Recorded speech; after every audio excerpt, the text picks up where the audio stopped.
Hello guys, for today's video, let's use this Vaseline skincare product ng Korea.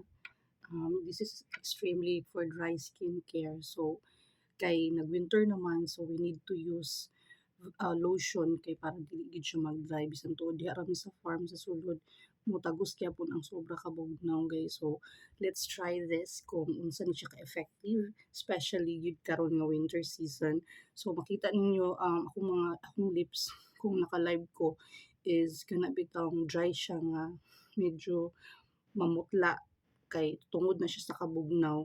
So another skincare pod nga gihatag ni sir is yung para lip balm bitaw sa amo ang lips. Kay magbitak-bitak mo na siya sobra kang bugnaw. So sobra naman extreme naman jud ang kabugnaw. So we need to use lotion. So let's try this. Our first Korean lotion, Vaseline. Ha? My God, super ano lang siya, mura lang siya din sa ilaha kay para sa ilaha ha, pero sa ato ako i-convert niyo mo siya na sa 300 something. So let's try.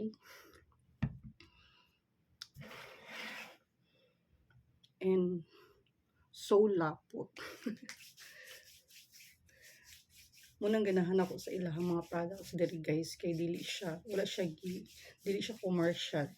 Nang ganahan jud ko kay labi na gid ilahang mga kanang body lotion kininani effective daw. So try na to, at least man lang hayag-hayag ta muulig Pilipinas.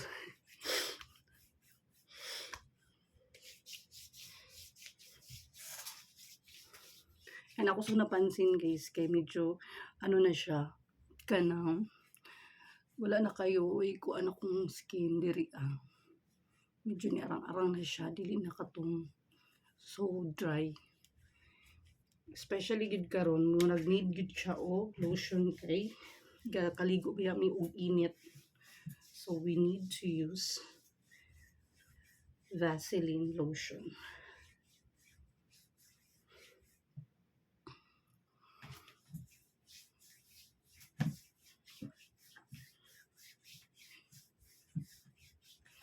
Try yun natin ilang mga products kung saan siya ka-effective.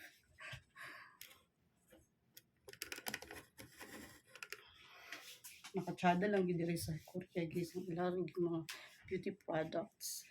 Kaya mo ni siya ilang pangbato diri. Korea is number 1 in beauty products.